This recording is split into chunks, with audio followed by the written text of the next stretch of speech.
तो जय हिंद मेरे प्यारे साथियों।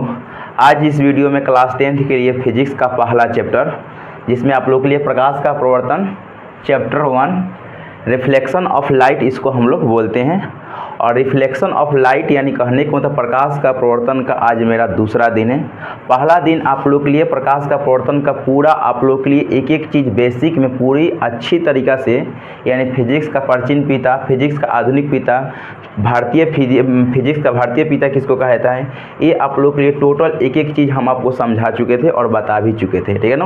और आपको प्रकाश के बारे में आप लोग के लिए डिफिनेशन भी बता चुके थे कि प्रकाश वह कारक है जिसके सहायता से हम किसी वस्तु को देखते हैं, उसे प्रकाश कहते हैं। यहाँ तक आप लोग के लिए हम पढ़ा चुके थे। और आज इस वीडियो में प्रकाश का प्रवर्तन में, जिसमें आज का टॉपिक है जी कि वस्तु के आधार पर प्रकाश के कितने भागों में बांटा गया है। मेरा आज का टॉपिक यही है, यानी कहने का मतलब रिफ्लेक्शन ऑफ लाइट, प्रकाश का प्रवर्तन का आज मेरा दूसरा दिन का टॉपिक है। जो टॉपिक प्रकाश वस्तु के आधार पर, यानी कहने के मतलब वस्तु के आधार पर प्रकाश के कितने भागों में बांटा गया है, ठीक है ना। आज का टॉपिक यही है, ठीक है ना। अब यहाँ बात किया जाए कि प्रकाश के आधार, वस्तु के आधार पर प्रकाश के कितने भागों में बांटा गया है।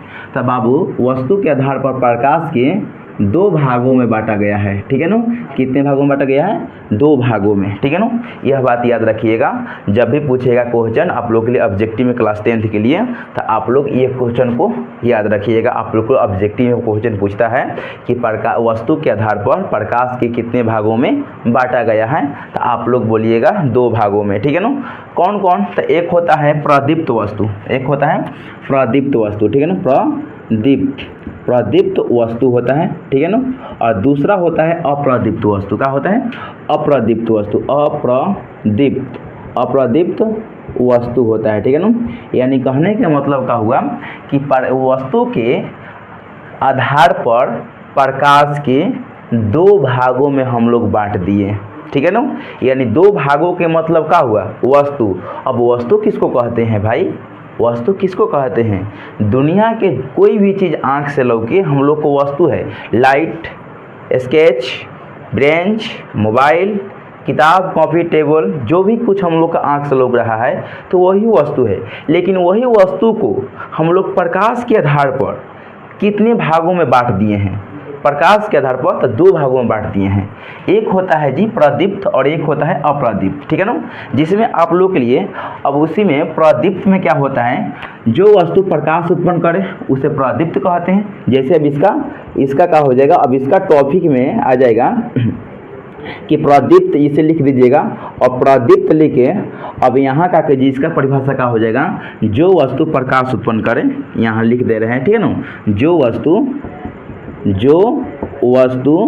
प्रकाश उत्पन्न करे, जो वस्तु प्रकाश उत्पन्न करे उसे प्रदीप्त कहते हैं, प्रदीप्त वस्तु कहते हैं, प्रदीप्त वस्तु कहते हैं। यानी कहने के मतलब क्या हुआ जी, यानी वस्तुएं के आधार में, यानी वस्तुएं के आधार पर, अब वस्तु तो बहुत सारा आँख से लौक रहा है हम लोग, लेकिन इसी वस्तु में हम लोग का पहचान करना है कि कौन कौन वस्तु प्रकाश उत्पन्न करता है। जैसे स्केच है तो प्रकाश तो नहीं देता है, लेकिन यहाँ मरकरी लगा है तो ये भी एक वस्तु है, लेकिन एक वस्तु में मरकरी लाइट दे रहा है हम लोग का। बॉल है, लाइट दे रहा है। मोमबत्ती है, लाइट दे रहा है। मोबाइल का टर्च लाइट दे रहा है, लेकिन ये भी वस्तु है। तो इसी वस्तु में हम लोग ये वस्तु के आधार पर प्रकाश के दो भागों में बांटे हैं। लेकिन इसी वस्तु में कोई ऐसा वस्तु है जो कि प्रकाश उत्पन्न करता है, और कोई ऐसा वस्तु है कि जो प्रकाश उत्पन्न नहीं करता है। तो जो वस्तु प्रकाश उत्पन्न नहीं करता है उसे अप्रदीप्त में बोल देते हैं, और जो वस्तु प्रकाश उत्पन्न करे उसे प्रदीप्त कहते हैं। यानी कहने का मतलब यहाँ हम लोग जैसे में लिख सकते हैं, जैसे में किसको लिख सकते हैं, जैसे में मान लो कि मोमबत्ती लिख दीजिए। मोम यानी मोमबत्ती का मतलब मोम होता है, ठीक है ना। लालटेन लिख देंगे, लालटेन लिख देंगे। मोबाइल का टर्च लिख देंगे, मोबाइल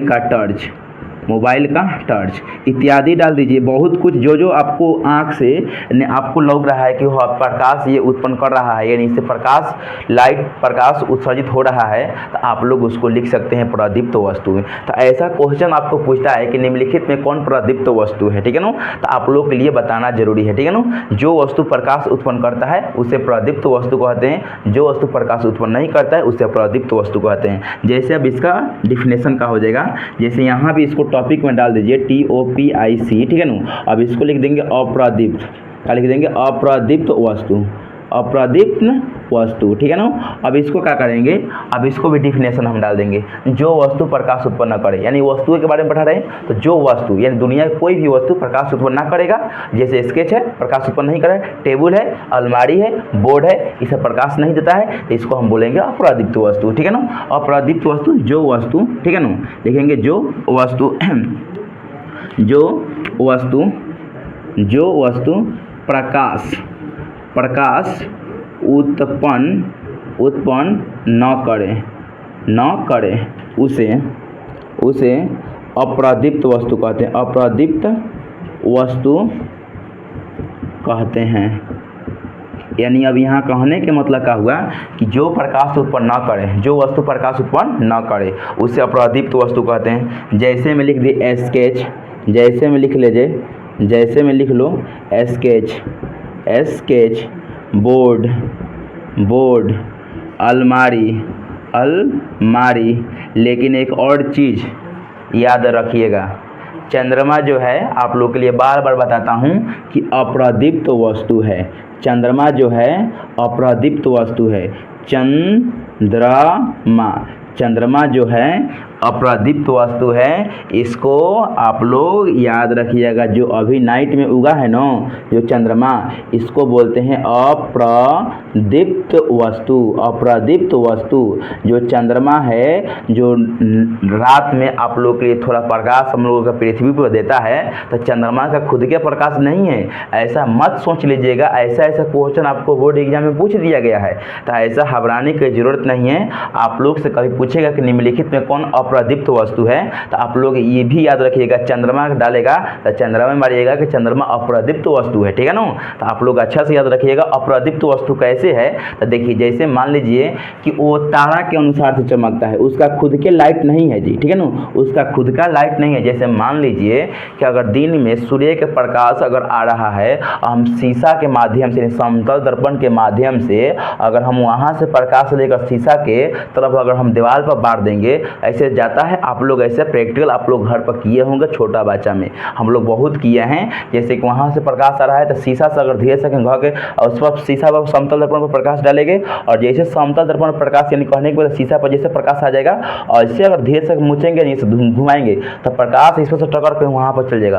अब दीवार पर चल जाएगा तो दीवार पर वहाँ लगेगा कि हम फोक्स हो रहा है, तो आपका उससे हम कहेंगे कि दीवार प्रकाश उत्पन्न कर रहा है, इन दीवार प्रकाश दे रहा है, नहीं नो। तो इसीलिए सेम उसी तरह चंद्रमा का प्रकाश नहीं है। चंद्रमा दूसरा के लाइट की वजह से पृथ्वी पर लाइट देता है, और हम लोग समझते हैं कि खुद का प्रकाश है। तो चंद्रमा के खुद के प्रकाश नहीं है, वो दूसरे के सहायता से चमकता है। तो इसीलिए हम कह सकते हैं कि चंद्रमा का लाइट खुद के नहीं है, चंद्रमा अप्रदीप्त वस्तु है। इस बात को याद रखिएगा। आपको शायद कम ही आप लोग ये बताएंगे, लेकिन आपको याद रखिएगा, आपको ऑब्जेक्टिव में क्वेश्चन पूछा गया है तो आप लोग इसमें मारिएगा कि अप्रदीप्त वस्तु कौन है। तो चंद्रमा में 100 अगर ऑब्जेक्टिव में रहेगा ऑप्शन में, तो चंद्रमा में मारना आपको जरूरी है, ठीक है ना। तो आपको यहाँ तक पूरा हम लोग का किए क्लियर हम लोग किए। और एक प्रकार की एक और चीज़ बता देना चाहता हूँ कि जब भी अगर प्रकाश होगा है, प्रकाश जब भी होता है तो प्रकाश कभी सीधी रेखा में गमन करता है। आप लोग एक बात याद रखिएगा, ठीक है ना। जब भी कोई पूछेगा तो प्रकाश बताइएगा, प्रकाश सीधी रेखा में गमन करता है। प्रकाश सीधी रेखा में, है ना, सीधी रेखा में गमन करता है, ठीक है ना, गमन करता है। प्रकाश सीधी रेखा में गमन करता है, ठीक है ना। तो ये बात को याद रखिएगा। और एक प्रकार के और लिख सकते हैं, प्रकाश सरल रेखा में गमन करती है। प्रकाश सरल के मतलब का इजी में एकदम सरल का मतलब सीधी, सरल का मतलब सीधी, तो प्रकाश सरल रेखा में गमन करती है, भी लिख सकते हैं। प्रकाश सरल रेखा में गमन करती है। प्रकाश सरल रेखा में गमन करती है, करती है, ठीक है ना। अब ये भी एक लिख सकते हैं, प्रकाश एक प्रकार की ऊर्जा है, लिख सकते हैं प्रकाश एक प्रकार की ऊर्जा है, इसको भी हम यहाँ पर लिख सकते हैं, ठीक है ना। प्रकाश एक प्रकार की ऊर्जा है, प्रकाश एक प्रकार की ऊर्जा है, प्रकाश एक प्रकार का है ऊर्जा है, ठीक है ना। तो प्रकाश एक प्रकार के ये भी एक ऊर्जा है, ठीक है ना। और ये भी आप लोग के लिए यहाँ तक पूरा क्लियर कर दी हम, पूरा एक एक चीज़ बताकर।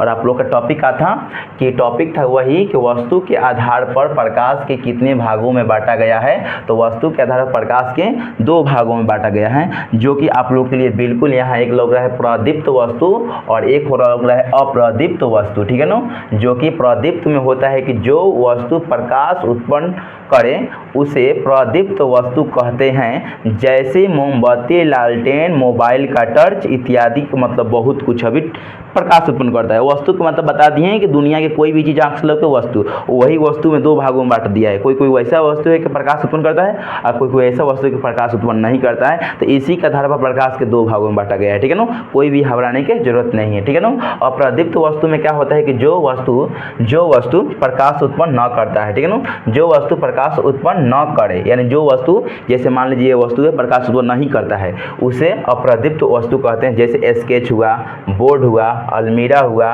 चंद्रमा हुआ, अप्रदीप्त वस्तु है सब, ठीक है ना। तो इस जितना है सब चीज़ अप्रदीप्त वस्तु, इसको भी यहाँ पे इत्यादि लिख देंगे। टेबल, बेंच, कॉपी, किताब ये सब लिख सकते हैं, क्योंकि ये सब प्रकाश उत्पन्न नहीं करता है, ठीक है ना। अब प्रकाश सीधी रेखा में गमन करती है, प्रकाश सरल रेखा में गमन करती है, प्रकाश एक प्रकार की ऊर्जा है। यहाँ तक आप लोग के लिए पूरे के पूरे क्या हुआ, क्लियर हो गया, ठीक है ना। अब आपका नेक्स्ट टॉपिक आएगा आप लोग के लिए किरण पुंज का आएगा, जो कि किरण पुंज, किरणों का समूह का किरण पुंज कहते हैं। किरण पुंज कितने प्रकार का होता है, अगला टॉपिक के लिए आप लोग इंतजार कीजिएगा। तब तक यहाँ तक आप लोग के लिए पूरी की पूरी क्लास आपको समझा चुके, जहाँ तक आपको समझ में आया। और आप लोग के लिए छोटा वीडियो बनाने का कारण एक ही होता है कि आप लोग के लिए मेरा छोटा चैनल है, आप लोग से रिक्वेस्ट है कि आप लोग जो भी अगर देख रहे हैं चैनल पर वीडियो, तो मेरा आप लोग से रिक्वेस्ट है कि चैनल पर नए हैं तो सब्सक्राइब जरूर कीजिए, अपना दोस्तों के पास शेयर जरूर कीजिए, ठीक है ना। आप लोग से यही है कि छोटा छोटा टॉपिक ला कर आऊँगा, लेकिन पूरी की पूरी कंटेंट आप लोग के लिए पूरी की पूरी देने का बहुत प्रयास करूँगा, और करता भी हूँ और देता भी हूँ, ठीक है ना। तो इसलिए आप लोग के लिए पूरी की पूरी क्लास अच्छा समझ में आए तो अपने पास चैनल पर नहीं तो सब्सक्राइब जरूर कर लीजिएगा, ठीक है ना। तो नेक्स्ट टॉपिक में आप लोग के लिए आएगा किरण पुंज के बारे में, जो कि किरणों का समूह किरण पुंज कहते हैं। किरण पुंज कितने प्रकार का होता है, तो जो प्रकार का होगा तीनों के बारे में बताकर तीनों के एक एक डिफिनेशन और एक एक चीज़ के बारे में समझाऊंगा, तब आपको पूरा टॉपिक वो समाप्त होगा। फिर नेक्स्ट टॉपिक में वही आएगा, फिर टॉपिक बाई टॉपिक आप लोग के लिए पूरा क्लास चलेगा। और ये आज का फिजिक्स का लेक्चर नंबर 2, यानी आज का फिजिक्स का दूसरा दिन था, ठीक है ना। और कल हो जाएगा तीसरा दिन। तो आप लोग के लिए ऐसे ऐसे पूरा क्लास चलेगा, और पूरा आप लोग अच्छे से मन लगा के पढ़ते रहिए। और आप लोग के लिए जल्द से जल्द आप लोग के लिए मोबाइल पर ऑब्जेक्टिव को कराने वाले हैं प्रकाश का प्रवर्तन के। तो आप लोग के सब्जेक्टिव बोर्ड पर होगा, आप लोग के लिए ऑब्जेक्टिव पूरी, अब हर चीज़ का ऑब्जेक्टिव पूरा क्लास 10th का मैथ हो या साइंस हो या ज्योग्राफी हो, पूरा आप लोग के लिए पीडीएफ के अनुसार से पूरी मोबाइल पर आप लोग के लिए ऑब्जेक्टिव क्लास चलेगा। कोई डाउट यहाँ तक? तब तक मिलते हैं। जय हिंद, जय भारत।